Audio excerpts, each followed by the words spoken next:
Isolation day 16. I hope everyone's well and you're looking after yourselves. It is Friday, or it was yesterday, Friday, the 3rd of April. It was a day that I was anticipating another bad night, but actually it worked out pretty well. If we have a look at my blood sugars the previous night here, it was 3.3, 3.4, 3.6, 3.3, 2.3, 3.7. Quite taxing, quite tiring, an exhausting night.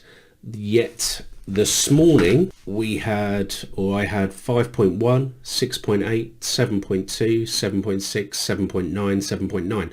So yeah, I mean, it seems to have moved the other way, but not too bad. I'm not unhappy with that, and I'm not unhappy with that kind of movement over 0.7 between 2 o'clock and between 2:43 and 5:43 isn't too bad. So I'm not looking to adjust it anymore at the moment. I'm going to try and I stayed up all night last night to check my bloods and make sure that I was awake the entire time, to make sure that I didn't miss any. So tonight I'm going to go to bed at a normal time. I'm going to try and set an alarm and get up and do it throughout the night rather than staying awake, because I was bloody exhausted for the entire day today. Yeah, it hasn't been too bad a day. As you can see, I was in the sun a bit, so I'm a little bit red, a little bit tired. Throughout the day yesterday, my blood wasn't horrendous, to be honest. 6.2 at lunchtime, then it dropped away a little bit. So I still think that my carb ratio, my insulin sensitivity ratio, is probably a bit heavy at that time. I didn't run yesterday. I decided to have a day off. I was pretty tired. Interestingly, I ate a few too many carbs yesterday, so I was over 60 grams of carbs, which is quite a heavy day for me. I think I was a bit annoyed and stressed and a little bit beaten up, so I feel a bit more, I certainly felt a lot better today, apart from being tired. So I'm hoping that tomorrow will be even better. I'm not going to adjust my blood sugars, my insulin to carb ratio. I'm not going to adjust my basal rates anymore. I'm just going to test this again and see where we stand. I did see this today, so if you have a look at this, ways diabetes can impact mental health. Yeah, I mean, as I was alluding to when my blood sugars were horrendous, what seems to happen, and actually, what seems to happen yesterday. So I don't train, I don't run, I eat a bit more, I don't feel quite so good. It seems to be a roller coaster ride with being type 1, and probably any type of diabetes, to be honest. But anxiety. So anxiety causes bad blood sugars. Bad blood sugars cause anxiety. Stress, the same, causes bad blood sugars. Bad blood sugars causes stress. Fatigue is a big one. If you're tired, your blood sugars will play up and your mental health will be battered because of it. Social isolation, I think that's more to do with the fact that you feel different. You're not the same as normal people. You're not the same as people that can eat anything and do whatever they want, drink whatever they want, eat whatever they want, train whenever they want to train. They can do whatever they want, drink beer whenever they want. Love that, miss that. But the social isolation part of it is a significant one. There is a big community in the diabetes world. It's just the fact that you've got to get over not talking to anyone and feeling like you're on your own. If you can get out and get some support from the community.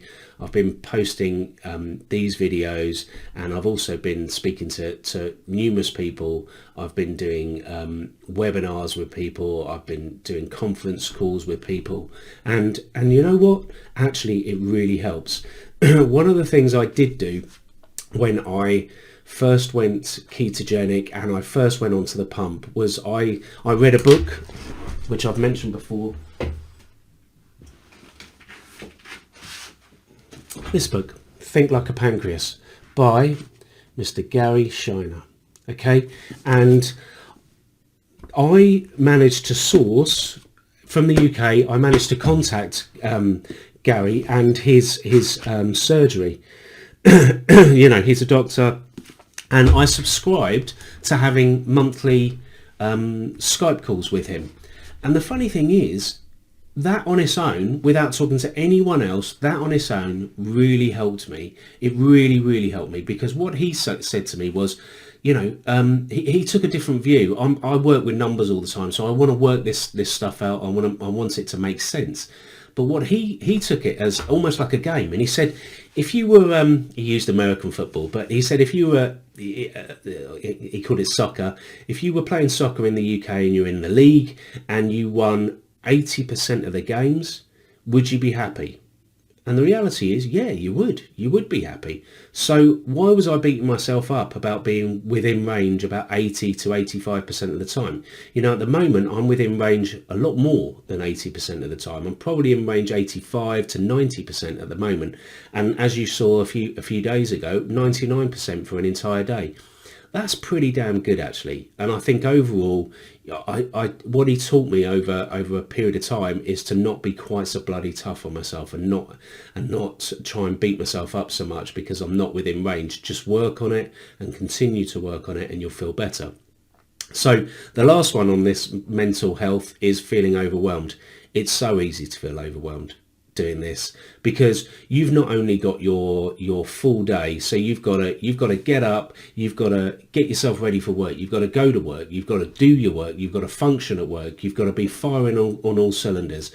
You've then got to talk to people throughout the day, and surrounded by that, you've also got to deal with your blood sugars. So you've got to take your blood sugar, you've got to manage it, you've got to manage your highs, your lows, you've got to balance what you eat, you've got to think about when you eat, and you've also got to do things like train. You got to, I think a significant part of being diabetic is making sure that your physical health is good. If it is, and you train on a daily basis, then your insulin sensitivity is definitely improved, and you need less insulin, which is a really important thing.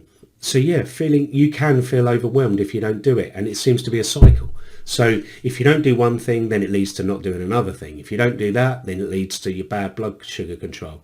What I'd say is a lot of this is mindset. If you can talk to the right people, you can understand that they go through exactly the same struggles, and not just type 1s, type 2s as well. They go through the same bloody struggles as you do.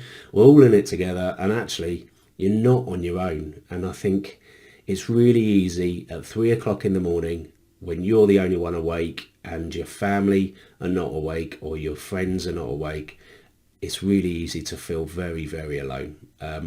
But I'd say actually the reality is get through it, crack on, get up, fight again, and you'll be fine.